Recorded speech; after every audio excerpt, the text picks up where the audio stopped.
Bonsoir. Le mois dernier, je suis allé à Rome. J'ai eu la chance extraordinaire de gagner un voyage. Magnifique. Un soir, en allant sur Internet avec mon personal computer, je suis tombé par hasard sur ce jeu concours qui était organisé par la communauté chrétienne flamande de Belgique. Il fallait répondre à un questionnaire de 10 questions, plus une question subsidiaire, comme ils disent, le tout en flamand.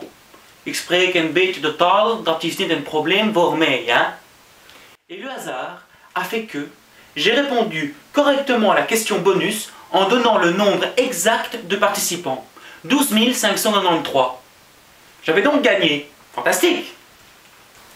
Seulement il y avait un hic. Il n'avait pas été précisé que ce voyage se faisait au départ d'Anvers, et moi comme j'habite Bastogne au sud du pays, j'ai déjà 150 km pour allier Anvers, donc super, et que ça se faisait en autobus. Donc le problème c'est que l'autobus il devait d'abord passer par Lisbonne pour prendre les gagnants de la version portugaise. Génial! Donc il nous a fallu 3 jours et demi pour rallier la capitale italienne. Alors évidemment, 3 nuits d'hôtel sont déjà venues se greffer à la note, qui n'était pas comprise dans le prix, dans le cadeau, mais bon. Alors d'autant plus que le tour opérateur ne s'arrêtait que dans les Four Seasons.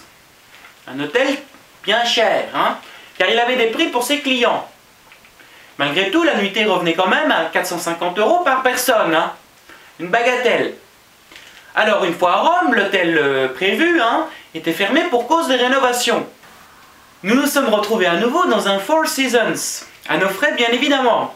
Et ce malgré la réduction du tour opérateur, j'y ai quand même laissé un bras, voire les deux. Par la suite, nous étions supposés aller visiter gratuitement différents musées de la ville. Et comme par enchantement, les différents lieux étaient fermés également pour rénovation. Donc le tour opérateur a décidé de nous emmener au Vatican et aux alentours de la place Saint-Pierre, car il avait des réductions. En bon chrétien, personne n'a rechigné à mettre la main à la poche. Tu m'étonnes. Ils étaient tellement excités à l'idée de peut-être croiser sa sainteté le pape Benoît XVI, mais il n'en fit rien, car il était hospitalisé pour une blessure à l'œil. En jouant avec un préservatif, il était pris en pleine figure. Pour couronner le tout au moment du départ, notre chauffeur s'est mis en grève, car il ne percevait plus son salaire depuis 3 mois. Nous avons dû retourner en avion, et comme il n'avait plus de place en économique, nous avons dû prendre des places en première. Mais comme le tour opérateur avait des réductions avec la compagnie aérienne, pas de problème. Bref, ce voyage m'a coûté en tout et pour tout la modique somme de 12 593 €, exactement le même nombre que la question subsidiaire. Si j'avais su, je ne serais pas venu. Ah oui, j'ai oublié de vous dire, c'était en période de Pâques. C'était la fête des cloches.